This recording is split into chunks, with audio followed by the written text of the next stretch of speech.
All right, we're gonna go over Ice Bomb Viper to an over front. So we have, if we look at this pre-snap read, we've got both guards covered. Okay, put this at an over front. So if we're going Ice Bomb, okay, and we say we've got duo right, okay, we have the black side, we have the shade side, okay, and with that being the shade side, we have a bubble here, which is going to make it super easy for our Y tight end to come across and get our will linebacker. Okay, so what can we do on this? Well, with an over front, okay, and we're trying to hit this B gap, the tackle here has done half the job for us already, okay? We know we need to sell this hole really good, okay? So we don't have any read guys because we have a lead. So that means play side tackles got backer, guards got tackle, okay? Center's got backside Mike, okay? And he's our number 2 read, making Will our first read, okay? Tempo step to the left, which is going to draw Will to come crashing down, okay? Now, with our Y coming across, okay, coming across this direction, we want to help him set up for an easy block in the direction that he's flowing. We don't want to try to make him log on the inside on our inside linebacker because he's now changing his motion of direction, okay, which makes it harder. So with the D tackle already committed to the A gap, we don't have to worry about play side step to the guard, okay? What we can do is now have our play side step to backside tackle, okay? Why? Because that will draw Will linebacker to cover this half of our lane, our alley, okay? So the further over he is,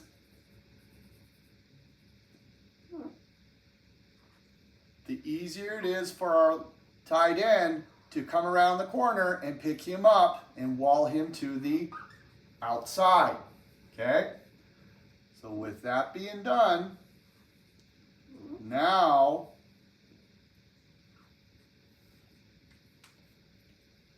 with our play side step coming here, we have a cutback lane to daylight, okay? We go from read 1 to read 2 very quickly, anticipating a possible stiff arm or an overcommit cutback, okay? But we're hoping our center comes up and is matching him, meeting him about right here. That will make for a very, very good day for us, okay? So if we know we've got a blocker, a lead blocker, we can overcommit the hole, moving the linebacker outside, giving us a cutback lane back inside, okay? Let's say we're gonna run fire bomb. Say we go fire bomb, and they happen to move to a over front on us, okay? Let's go tackle, nose, and backer. Let's go Mike. We got Will, okay? Now, we got Y here.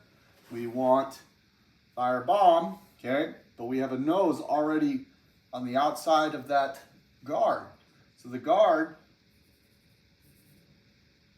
is already moving to B gap. Okay, we're trying to seal him right here to B gap. We want to seal this end, okay, to C gap outside. We've got a possible chip, double team chip to Will with our center, okay, since the guard is covered. Backside tackle has backer, Easy peasy lemon squeezy. Very similar to the ice situation where we oversold the gap, getting that linebacker to overcommit. With fire bomb, with the nose over to the B gap, we can make our tempo step and aiming point now towards inside or play side step or B gap, trying to commit linebacker to commit to the gap more for when our tight end comes across and he starts hitting the hole, he sees the backer. He's not looking to the inside. He clearly sees the backer and makes that wall for us. With that tempo step and our aiming point step, now we can cut to the inside, okay? And with backer being blocked by the Y, our first read's handled. Now our eyes, as we're hitting the hole, is committing to where's our second read. We go from 1 read to 2 read. If he is blocked, we're going straight up for daylight, okay? If he happens to beat the center and the center is chasing, okay, we can make a jump cut to the inside, allowing the center to make the right block. We can make the center right if the center misses the will, because the will's going to be coming hot. He's trying to beat this block from the center, and if we see this going from first read to second read, we can make that jump cut back inside and make the block correct. Okay, so it's very critical as we're hitting the hole. We see one's getting blocked, we're looking for number 2. Okay, and now that's running towards leverage. Okay,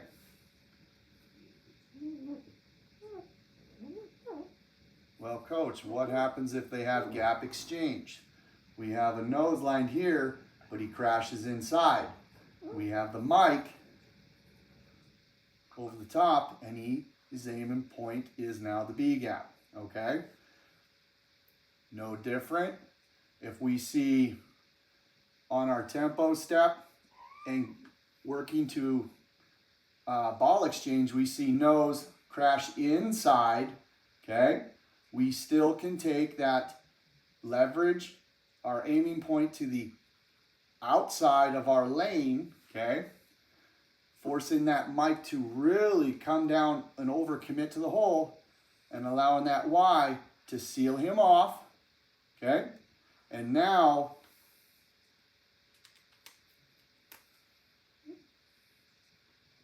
Y's here, making the block on the mic.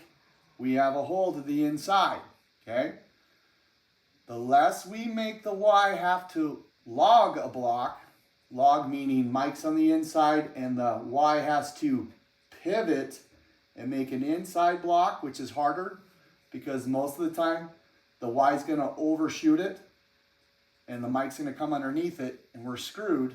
The less we can have that, okay, by having our play side aiming point to the outside of our lane, will make the Mike bite and help our Y come in and make an outside block, okay, blocking him that direction, allowing us to cut up field.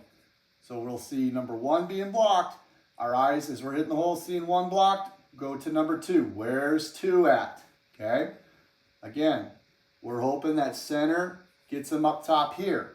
But if center misses and the Y's or the will's here, and we see the center chasing backside here, we can make that hard power step or jump cut to the inside, making him right on the block, correct on his block, and now we're going from second level to third level, okay?